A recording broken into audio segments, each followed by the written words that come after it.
Frecuencia Legislativa. Las noticias más importantes de la Cámara de Representantes. Debates. Proyectos. Proyecto de ley número 097-2015, Cámara. Todo lo que usted necesita saber de la actividad legislativa de la Cámara de Representantes. Frecuencia Legislativa.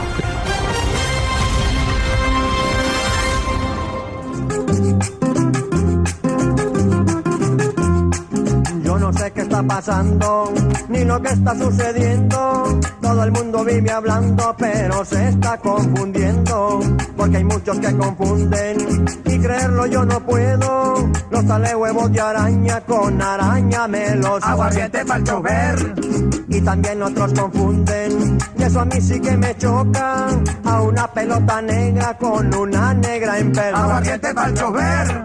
Otros ayer confundieron, me contó a mi Juan Angulo, eso que llaman crepúsculo con un crespo en el... Aguardiente pa'l chofer. Esta canción que escuchamos lleva por título Aguardiente pa'l chofer, música típica de Antioquia. El cantante es Joaquín Bedoya, quien lanzó este tema musical hace más de 20 años, un cantante del municipio de Envigado, intérprete de este género parrandero, conocido por canciones como esta que escuchamos, u otros títulos como Llegaron las Gutiérrez y Échele agua a la sopa. Joaquín falleció el 21 de noviembre, un día como hoy, en el 2014, a la edad de 71 años, a causa de un cáncer. Lamentable pérdida para esta música típica de nuestras tierras antioqueñas. Por eso queremos hacer hoy este homenaje aquí desde Frecuencia Legislativa, el programa institucional de la Cámara de Representantes a través de la Radio Nacional de Colombia. Y a propósito, pues hoy, María Camila, se conmemora el Día Mundial de la Televisión. Un cordial saludo, John, y a todos los oyentes. Esta fecha se celebra desde el 21 de noviembre de 1996 por la Asamblea General de las Naciones Unidas, con el objetivo de promover el intercambio mundial de programas sobre paz, seguridad, desarrollo económico y cuestiones sociales y culturales. Bueno, el Día Mundial de la Televisión, un medio de comunicación que la verdad entretiene a muchos, entre ellos a muchos colombianos. Bueno, en los últimos días se han aprobado importantes proyectos de ley y se han realizado debates que queremos hoy resaltar en nuestro bloque informativo. Estamos en Frecuencia Legislativa, programa institucional de la Cámara de Representantes. Continuamos con la información de los últimos días en la Cámara de Representantes para hoy domingo 21 de noviembre en este bloque de noticias. La plenaria de la Cámara hundió en segundo debate el proyecto de acto legislativo que buscaba regularizar el consumo de marihuana de uso recreativo para adultos. Los detalles de esta información con Javier de la Hoz Luna. Buenos días, John. Con 71 votos por el sí y 46 por el no, la plenaria de la Cámara aprobó la proposición de archivo del proyecto de acto legislativo número 002 que busca modificar el artículo 49 de la Constitución y regularizar el uso del cannabis en adultos. El representante Erwin Arias, uno de los proponentes del archivo, explicó lo siguiente. Esto no es ninguna ley estatutaria que quiere reglamentar el uso del cannabis recreativo. Eso es mentira. Ese hashtag de regularicemos ya es falso. Porque, ojo, alerta que aquí lo que quieren es constitucionalizar la marihuana. Óigase bien, primer país en el mundo que va a meter la marihuana en la Constitución. Al final, el representante Juan Carlos Lozada, ponente de la iniciativa, defendió su tesis. Este es un proyecto de la mayor importancia. Este es un proyecto que empieza un nuevo camino de lucha contra las drogas. Hay que decir aquí que si hay una política internacional absolutamente fallida, es justamente la política prohibicionista de lucha contra las drogas, doctor Luciano Grisales. En el mundo entero, año tras año, el consumo no para de crecer a pesar del prohibicionismo convertido él en política internacional. Sin embargo, la plenaria consideró que no están dadas las condiciones en Colombia para aprobar un proyecto de esta envergadura. Para Frecuencia Legislativa les informó Javier de la Hoz Luna. El uso de sustancias estéticas prohibidas como biopolímeros dejaría de hacerse de manera libre, sin regulación, y generará una pena punitiva para quien cause daño con su uso, como lo plantea el proyecto de ley que se aprobó en primer debate en la Comisión Primera de la Cámara. Ángela Cuervo con los detalles. Este es otro proyecto que estaba en deuda con la sociedad, pues se hace necesario proteger a mujeres y hombres víctimas de los malos procedimientos estéticos, como lo indica el representante José Daniel López. ¿Qué es lo que propone este proyecto de ley o esta ponencia que es unificadora de los proyectos de ley? Básicamente atender un problema que es de naturaleza social y de salud pública relacionado con una mala práctica en materia de cirugías y procedimientos estéticos que ha venido agarrando carrera. Personas, tanto mujeres como hombres, en su mayoría mujeres, pero también hombres, son víctimas de personas inescrupulosas, generalmente ni siquiera, digamos, médicos o cirujanos acreditados, sino en muchos casos personas sin la formación apropiada, que implantan en partes del cuerpo, glúteos, senos, labios, entre otros, sustancias modelantes no permitidas por la facultad reglamentaria del gobierno nacional. Además, se hace un reconocimiento a las víctimas que por desconocimiento sufren las consecuencias y aún así, no por ello el sistema de salud se debe oponer a prestarles atención médica para corregir estos errores o limitar las consecuencias. Para el segundo debate se seguirá trabajando en el tipo penal que tendrá el uso de estas sustancias prohibidas. Para Frecuencia Legislativa, informó Ángela Cuervo.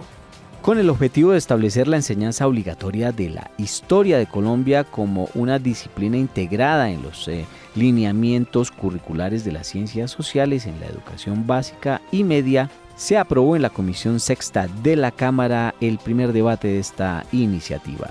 Informa Claudine Roca. La representante María José Pizarro del Partido Decentes aseguró que este proyecto va a garantizar la construcción de una identidad nacional con base en las raíces culturales e históricas para la participación de los grupos étnicos y afrodescendientes en la creación de contexto colombiano actual. Así lo manifestó la representante Pizarro, ponente del proyecto. Lo que busca entonces este proyecto de ley es que la historia que se imparte en los colegios no solamente cuente la historia de la conquista, de la colonia, que pasaba a veces muy tangencialmente por la historia de los pueblos indígenas y de los pueblos afro. Realmente todos recordaremos que cuando estábamos en el colegio a duras penas, si nos enseñaban algunos elementos y la ubicación geográfica de algunos pueblos, y nos decían llegaron los barcos de esclavos a nuestro país, sino que nosotros podamos darle todo un reconocimiento a sus lugares de origen. Esta iniciativa de ley será avalada por el Ministerio de Educación Nacional y el Ministerio de Cultura, donde se destinarán fondos para facultades o departamentos universitarios de investigación histórica que permitan financiar estudios e investigaciones de la historia de las comunidades ancestrales.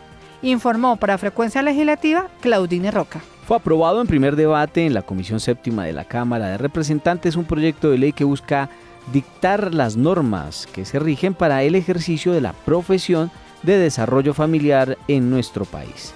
Información con William Oliveros. Buenos días, John. El desarrollo familiar es una profesión de las ciencias sociales que tiene como objeto formar un recurso humano con capacidad y habilidades para comprender la realidad familiar e intervenir la problemática de las familias colombianas. Este proyecto de ley logrará contribuir a la formulación de políticas públicas y diseñar alternativas orientadas al mejoramiento de la calidad de vida de las familias y la de cada uno de sus miembros. Esto nos cuenta el representante a la Cámara, Carlos Eduardo Acosta, del Partido Colombia Justa Libres, sobre esta iniciativa legislativa. Sin duda estamos ante un proyecto muy interesante que pretende reglamentar la profesión del desarrollo familiar en Colombia, expedir el código ético y deontológico de la misma y otorgar algunas funciones públicas al Colegio Nacional de Desarrollo Familiar. Este proyecto de ley logrará además reconocer a través de la ley el desarrollo familiar como una nueva profesión en Colombia. Así lo confirma el representante Carlos Acosta, ponente de este proyecto. Y creo que lo primero que viene a la mente de todos cuando nos hablan de una nueva profesión de desarrollo familiar es ¿por qué? ¿Qué clase de actividad es esta que requiere que haya toda una profesión nueva alrededor de los temas que estudia? Sin duda, cuando nos hablan de la definición de desarrollo familiar, nos dicen que es una actividad, una disciplina dentro de las ciencias sociales que está capacitada o que hace el estudio o trata de entender, intervenir en las dinámicas y hacer mejoramiento de las familias. Es importante decir que el desarrollo familiar reconoce que las familias determinan un papel central en el desarrollo humano y social. Para Frecuencia Legislativa informó William Oliveros. Esta semana fue aprobado en su primer debate en la Comisión Quinta de la Cámara el proyecto de ley con el que se dictan normas para la constitución y operación de las asociaciones campesinas y de las asociaciones agropecuarias.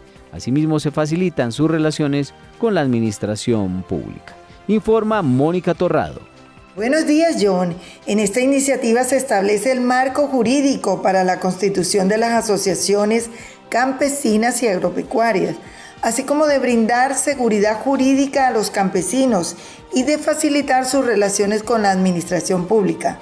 Así lo expresa el representante Rubén Darío Molano. El objeto del proyecto es establecer el marco jurídico para la constitución, registro y operación de las asociaciones campesinas nacionales, departamentales y municipales. Segundo, disolver ese limbo jurídico en que habían caído por cuenta del concepto del Consejo de Estado.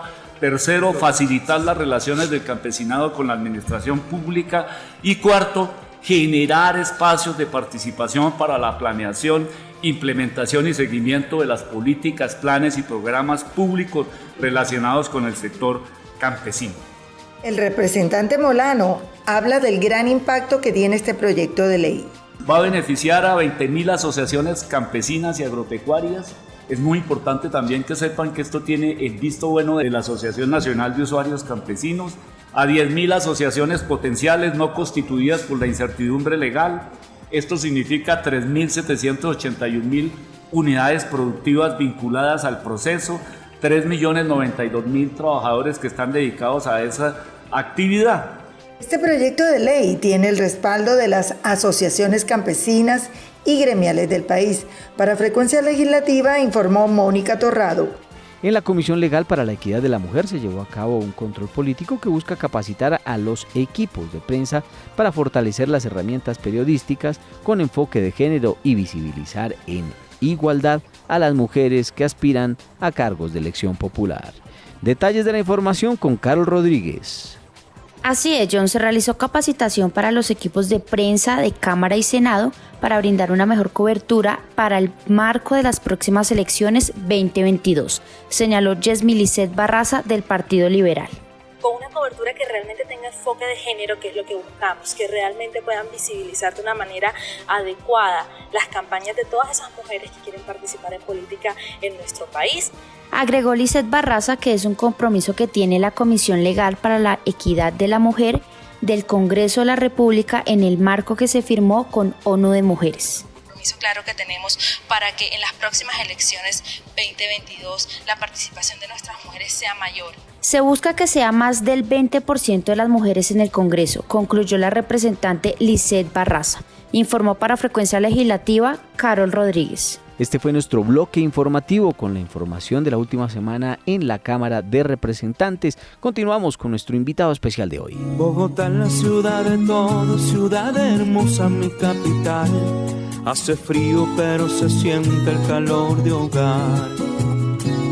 Cuando llego a la Candelaria, sus calles siempre me ven pasar. Yo me tomo una agua panela y a caminar. Bogotá es la ciudad inmensa de mi país. Soy cachaco, soy colombiano, yo soy de aquí. Bueno, escuchamos esta canción de Mauricio Palo de Agua, Bogotá. Lleva por título, y es que es un homenaje a la capital del país, y la tenemos porque nuestro invitado especial es representante a la Cámara precisamente de esta ciudad de Bogotá. Es el representante a la Cámara Carlos Acosta del Partido Colombia Justa y Libres. Representante, bienvenido a los micrófonos de Frecuencia Legislativa a través de la Radio Nacional de Colombia. John, muchas gracias, un gusto estar aquí, compartir con ustedes y claro con todos los oyentes de Frecuencia Legislativa. Bueno, recibimos con música de Mauricio Palo de Agua. Sí, Bogotá. de la ciudad, qué lindo, sí, me encanta Bogotá. Representante, bueno, hay unos temas coyunturales y además usted ha traído al Congreso unas propuestas interesantes. Una de ellas es la que tiene que ver con la reglamentación de las plataformas digitales de transporte individual de pasajeros. Ya venían dando una propuesta en el semestre anterior, se hundió de otro representante, usted trae otra propuesta. Quiero que nos cuente representante, ¿de qué se trata? ¿Cómo trae usted estructurado este proyecto? Gracias, John. Más que reglamentación de las plataformas, porque creo que las plataformas no necesitan reglamentación, es una actividad privada y por lo tanto es legal. Lo que sí creo es que nosotros tenemos un modelo de transporte individual de pasajeros que se quedó en lo que era hace 25 años nuestra sociedad, y en 25 años, John, el mundo cambió. Ahora estamos interconectados, tenemos todos teléfonos celulares, la forma de relacionarnos entre las personas, ahora tenemos WhatsApp, de todo eso cambió, y lógicamente cambió la manera como nos movilizamos. Entonces yo creo que ahora las personas tienen unas expectativas diferentes y unas necesidades diferentes en cuanto al transporte individual de pasajeros. ¿Qué encontramos nosotros? Un sistema que es obsoleto, donde un conductor recoge un vehículo por la mañana, lo devuelve por la tarde, tiene que entregar un producido del día, una plata por radioteléfono, el carro tanqueado, lavado. De esa manera no importa quién maneje el taxi. El poder siempre está en el vehículo y especialmente en el cupo del vehículo, que es un artilugio normativo de control de la oferta. Entonces, ¿qué quisimos hacer? Hombre, es imposible con ese sistema poder competir contra la modernidad, contra las nuevas necesidades de las personas, y dijimos, en vez de legalizar las plataformas que no necesitan legalización, lo que necesitamos es tener nuevas reglas del juego, modernizar el sistema individual de pasajeros en Colombia, incluyendo unas cosas muy importantes. Primero, que esté centrado en las personas, es decir, lo importante son los clientes, lo importante son los operarios, es decir, también los conductores. Segundo, que esté marcado dentro de la legalidad, o sea, que tengamos seguridad, que podamos tener un control. Y lo tercero, que tengamos información para poder tomar decisiones de movilidad en las ciudades y decisiones de políticas públicas. En este momento, por ejemplo, nosotros no sabíamos cuántos viajes de taxi se realizan en la ciudad. No tenemos idea de las frecuencias, de los usos. Entonces se trata de tener una data anónima, por supuesto, pero que nos ayude también a tomar decisiones de política pública y de pronto también a mejorar el recaudo tributario de las ciudades. Bueno, interesante, es una propuesta que va más allá de, como usted lo decía, de la reglamentación. ¿Qué va a pasar entonces con los conductores o los vehículos que se utilizan, que son particulares y se utilizan para ese transporte individual de pasajeros? ¿Se contempla algo en ese proyecto? No, por supuesto. Nosotros creamos una nueva categoría de transporte que es el transporte privado individual de pasajeros, dentro de la cual pueden operar ese tipo de conductores, además porque hay gente que no lo hace permanentemente, entonces es un transporte ocasional. Acuérdese, John, que antes uno, por ejemplo, iba para la universidad y llevaba a los compañeros y les decía, ayúdeme para la gasolina. Claro. Sí, y eso no es ilegal, porque uno está usando su vehículo y está pagando impuestos sobre ese vehículo, etcétera. Lo que pasa es que sí era injusto ponerlos a competir de esa manera con un modelo que tiene una cantidad de restricciones, que tiene unos cupos, que tiene una cantidad de temas, etcétera. Entonces yo creo que lo que hay que hacer es cambiar el modelo y de esa manera eliminamos los factores que causan conflicto también en el transporte. Perfecto, bueno, esperemos que esa iniciativa empiece a rodar, porque hasta ahora por lo menos se abrió el debate. Sí. Es importante que empecemos a conversar sobre esos temas. Yo sé que no es fácil, pero tenemos que empezar a conversar y a buscar soluciones. Y otra iniciativa que queríamos hablar el día de hoy es una pues muy social también, con la que usted busca acabar con el trabajo, o el término más bien, del habitante de calle. Y bueno, usted trae una propuesta ahí interesante. Quiero que nos cuente John, qué trae. El presidente del partido hace unos años que estaba en campaña para la alcaldía de Bogotá dijo una frase que a mí me encantó, el doctor Ricardo Arias. Estaban en un debate sobre Bogotá y todo el mundo hablando del metro, de las calles de la LO, de no sé qué, y él dijo, no hay ciudad sin sociedad. Y a nosotros a veces nos quedamos hablando del cemento, de los modelos, de las obras, y se nos olvida que en Bogotá hay personas. Y a mí me aterró saber que tenemos cerca de 10.000 personas en las condiciones de máxima vulnerabilidad, abandonadas a su suerte en nuestras calles, y que pensamos que es una elección personal. Yo soy médico, Johnny, ¿qué encontramos? Estas personas en su gran mayoría no solo han sido abandonadas por su familia, sino que tienen problemas de salud mental y muchos problemas de adicción a las drogas. Es decir, estamos ante una población que es extremadamente vulnerable y nosotros no tenemos las condiciones en la ciudad para decir que haya habitabilidad en calle. Por eso se crean inseguridad, abandono, deterioro de la infraestructura pública, etcétera, porque ni siquiera en Bogotá tenemos baños públicos. Entonces, la pregunta que nos hicimos fue, ¿es justo como sociedad? Fíjese que no le estoy hablando de gobierno, digo como sociedad, que una ciudad con 7 o más millones de habitantes tenga 10.000 personas abandonadas a su suerte en las calles?